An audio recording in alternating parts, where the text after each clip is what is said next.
ঈশ্বর যদি সর্বত্র থাকেন তবে মন্দিরে কেন যেতে হয়? ঈশ্বর সর্বত্রই আছেন, কিন্তু মানুষের মন সর্বত্র থাকে না। মন্দির হল মনকে একাগ্র করার স্থান। মূর্তি কি ঈশ্বর? না, মূর্তি ঈশ্বরের প্রতীক।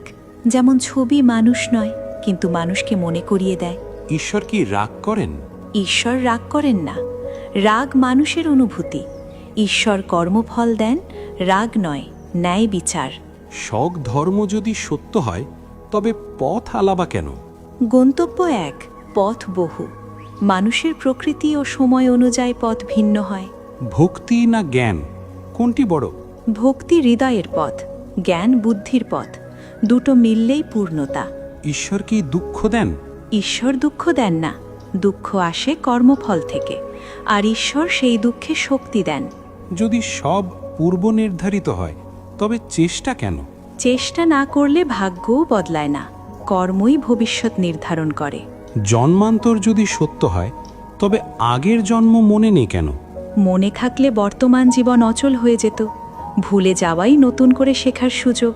পাপ করলে ঈশ্বর ক্ষমা করেন? ক্ষমা করেন, কিন্তু কর্মফল বাতিল করেন না। ক্ষমা আত্মাকে হালকা করে, ফল শিক্ষা দেয়। সন্ন্যাসী কি মুক্তির পথ? না, সংসারেও মুক্তি সম্ভব, যদি আসক্তি না থাকে। কেন ঈশ্বর নিজে এসে সব ঠিক করেন না? কারণ মানুষকে দায়িত্বশীল হতে শেখানোই ধর্মের উদ্দেশ্য। মৃত্যুই যদি সত্য তবে জীবনের অর্থ কি? জীবন হলো শিক্ষা, মৃত্যু হলো সেই শিক্ষার পরবর্তী অধ্যায়। ঈশ্বর কি ভয় পান? না, কিন্তু মানুষ ভয় পেলে ঈশ্বরকে ভয় করে, ঈশ্বরকে ভালোবাসে না। সবচেয়ে বড় পূজা কোনটি? নিষ্কাম কর্ম ও করুণা, এটাই শ্রেষ্ঠ পূজা। ঈশ্বর কোথায় থাকেন? যেখানে অহংকার নেই, সেখানেই ঈশ্বর বাস করেন। হরে কৃষ্ণ।